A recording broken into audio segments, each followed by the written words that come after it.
Welcome to this explainer. We're standing right at the edge of a pretty massive paradigm shift today, exploring how AI agents are entering our physical and economic realms, and crucially, how we can actually secure them. For a long time, AI has lived very comfortably behind our screens. It answers our questions, drafts our emails, writes code. But right now, we are literally handing software the keys to the physical and financial world. We're looking at a future where autonomous digital workers don't just chat with us, but they actually operate heavy machinery, manage industrial assets, and execute really complex financial transactions entirely on their own. But before we get into the solutions, let's just sit with the frankly terrifying prospect of autonomous systems acting without a human there to click buy or oversee a factory floor. Imagine this for a second. An AI assistant autonomously reordering expensive supplies because it thinks inventory is low, or an inspection robot navigating a live high-voltage power grid. In a traditional setup, a human logs in, right? You authenticate with a password or Face ID, and you explicitly say, yes, do this. But when an AI agent operates autonomously, that direct human presence is just gone, and that completely breaks our traditional assumptions of trust. If an agent shuts down a critical valve or spends 10 grand of your money, how can the network, the merchant, or the industrial operator be absolutely certain that it was a legitimate command and not just a hallucination or some malicious hack? All right, Section 1, the AI hardware shift, moving from features to primitives. So to secure the physical actions of AI, we first have to really understand how AI interacts with the physical world in the first place. And that requires a total rethink of hardware engineering. Instead of building devices around strict human user scenarios, the new AI native way treats hardware as open capabilities. Think about a traditional camera. The old way means it has hard-coded logic, right? It records to an SD card or streams to an app, and it just waits for a human to push a button. But the new AI native way flips this completely on its head. The hardware provides capabilities as tools for AI orchestration. That camera basically becomes a visual context tool. So one AI agent might use it to help find your lost keys, while a completely different health agent might use that exact same tool to monitor if a baby is breathing rhythmically. This whole idea is called hardware as a tool, and it means we're surrendering orchestration logic to the AI, basically letting the agent become the craftsman of the physical world. Instead of trying to make hardware smart with clunky human interfaces, developers are now building physical primitives. Devices are built to be atomic, meaning they do just one pure physical thing flawlessly, like capturing light or emitting a sound. They're descriptive so they can actually explain their own capabilities to the AI, and they're addressable through clean APIs. The hardware itself doesn't even know why it's taking an action. It's simply fulfilling the AI's tool call. But here's the thing about operating in the real messy world. For companies like Anybotics that build industrial inspection robots, AI has to face edge cases that simulations simply cannot replicate. You can train a virtual robot dog to do backflips in a computer simulation millions of times. But simulation hits a very hard ceiling when we talk about true industrial intelligence. You can't easily simulate the subtle acoustic sound of a high-pressure gas leak or the exact vibration profile of a failing water pump. These robots have to navigate heavy rain, thick mud, shifting lighting, all while carefully avoiding human workers.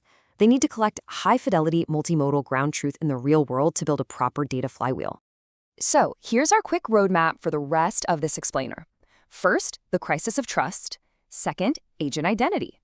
Third, hardware-rooted security. Fourth, verifying autonomous payments. And finally, building the secure agent economy. Section 2, the crisis of trust, scaling autonomy. When you bring AI into physical reality, it introduces some really severe risks that demand a completely new level of accountability.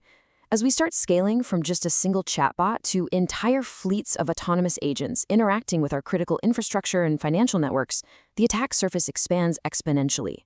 When there's no central human authority standing by to vouch for an agent, how do we actually know it isn't compromised, hallucinating, or even worse, impersonating a user? In a fully decentralized, trustless environment, we can't just take a piece of software's word for it. We need cryptographic, unforgeable proof that the agent is exactly who it claims to be, and that it's acting strictly within the boundaries its human owner set. We are looking at a massive escalation right now. We're moving from simple chat interfaces to remote workloads to delegated agents that can spawn their own sub-agents, all the way up to scaled autonomy, where agents are operating faster and broader than humans can possibly oversee. And according to the OpenID white paper, this creates a massive accountability gap. Our traditional security models, which are totally based on manual human consent, completely fall apart at this kind of scale. I mean, users would suffer incredible consent fatigue if they had to manually approve every single microaction of every agent in a network. The team at Anybotics really hit the nail on the head here. They noted that a cybersecurity breach in a chemical plant isn't just a software glitch. It's a critical risk to industrial assets and human life. We absolutely cannot apply that old Silicon Valley startup ethos of move fast and break things to physical AI. If a software bug happens in a social media app, okay, your feed doesn't refresh. But if an autonomous agent operating in a high-voltage power grid gets hacked or hijacked because of some undocumented backdoor, the consequences are catastrophic. Security literally has to be a full-stack responsibility from day one. Section 3. Giving agents an identity. Delegated authority. So, to prevent these kinds of real-world disasters, the absolute first step in securing agents is giving them their own distinct identity. Currently, a lot of systems just let an AI agent impersonate a user, and that is incredibly dangerous. It means the system literally cannot tell the difference between you and your AI. That creates huge auditability and accountability gaps. We have to shift to something called delegated authority, where the agent proves its specific, limited scope through a distinct on-behalf-of flow. The agent needs its own credentials, its own permissions, and its own audit trails, clearly separated from the human user, acting with a very traceable and restricted scope of authority. And the way we actually pull this off is through decentralized identifiers, or DIDs. Think of this as equipping agents with their own verifiable credentials that are completely distinct from the humans they represent. It's basically a cryptographic passport. When an agent approaches a network to make a payment or access a server, it presents this credential. And the beauty of it is, anyone can cryptographically verify that the credential was signed by the human owner without needing some central middleman. It basically tells the system, hey, I am Agent X, and my human owner has authorized me to spend up to $5 a day on cloud services. Section 4. Hardware-rooted security. Physical proof of sovereignty. But here's the catch. Digital identity alone just isn't enough. We actually have to anchor it in the physical world. If an agent's identity exists purely as software in a database, it's vulnerable. To achieve true trust, especially for physical AI, we need a physical root. Using tools like CryptonQR, developers can generate military-grade unbreakable digital keys, and then actually mint physical identity cards made out of 316L stainless steel.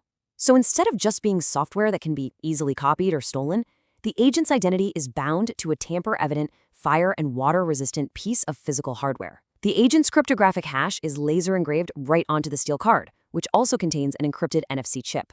This entire process creates what's called a sovereign journey. It sounds totally like science fiction, I know, but this is exactly how we're bridging AI to reality right now. First, it starts with digital inception. The keys are generated. Then, a visual identity is established so human users can recognize the agent. Next comes persona engineering. Basically, by injecting a specific system prompt, the AI actually becomes aware of its own verified status. And finally, when a user physically taps that stainless steel card with their smartphone, an encrypted NFC handshake occurs that mathematically proves the agent is tied to that exact physical asset. What you get at the end of all this is a verified virtual identity card. This proves to users, and more importantly to other machines, that the agent is exactly who it claims to be. This holographic asset isn't just a fancy profile picture. It actually contains a dynamic QR code linked directly to a public decentralized registry. So every single time that physical card is scanned or the agent takes an action, it gets publicly logged. This literally gives the agent a heartbeat of social and cryptographic proof, transitioning it from just being some anonymous script into a fully verified digital citizen. Okay, Section 5, Verifying Autonomous Payments, the DIVA Framework. Okay, so knowing exactly who the agent is, that's really only half the battle. If they initiate a transaction, we must verify their intent. The TIVA framework, which stands for Trustless Intent Verification for Autonomous Agents, builds this trust by requiring the user to issue a verifiable mandate. And then, an on-chain smart contract rigorously checks it before releasing a single cent. Here's how the magic works. The user pre-signs a structured mandate, basically saying Agent X is allowed to buy 3 widgets at $100 each. When the agent tries to buy those widgets, it presents this mandate to a blockchain smart contract. That contract validates the agent's DID, checks the user's signature, and makes sure every single purchase constraint is perfectly met before any funds actually move. What's brilliant about this architecture is how it separates the work. The complex, non-deterministic thinking of the AI, interpreting data, deciding what to do next, that all happens entirely off-chain in a sandbox. But the moment the AI agent tries to touch the physical or financial world by requesting a payment, The rigid, highly deterministic rules of the blockchain take over. The smart contract basically acts as an uncompromising gatekeeper. If the agent tries to overspend or tries to pay an unapproved vendor, the contract just rejects it outright. It creates a perfect, immutable audit trail from your instruction all the way to the final payment. And crucially, all of this privacy is maintained using zero-knowledge proofs. This means the agent can prove to the network that a purchase is authorized without leaking your private spending limits. Think of it kind of like an insider's secret. You definitely wouldn't want the whole world to see your maximum budget for a negotiation on a public ledger. With zero-knowledge cryptography, the agent can mathematically prove to the smart contract, hey, I possess a valid credential from my owner that authorizes this $500 purchase, without ever revealing what the actual upper limit of that credential is. It proves compliance while keeping your personal data and business logic completely confidential. Section 6, the secure agent economy. So all of these complex pieces finally come together to enable a safe, scalable future for autonomous digital workers. We are officially moving beyond the era of moving fast and breaking things, and we're entering an era of verifiable trust. By combining decentralized identities, physical hardware roots, and trustless intent verification, we are creating a layered defense that brings absolute accountability to the AI economy. It's a true defense-in-depth strategy. An attacker would literally have to steal an agent's keys, steal the user's keys, physically bypass the NFC steel card authentication, and somehow trick a deterministic on-chain smart contract into ignoring intent parameters. By standardizing these protocols, we're giving developers the real confidence they need to deploy AI in high-stakes environments, whether that's a power grid or an e-commerce network. Because as we hand the keys to the physical and financial world over to software, the ultimate question you really have to ask yourself is this: when your AI agent makes its first purchase, who will it truly be working for? Will it be a generic, opaque system you just have to blindly trust?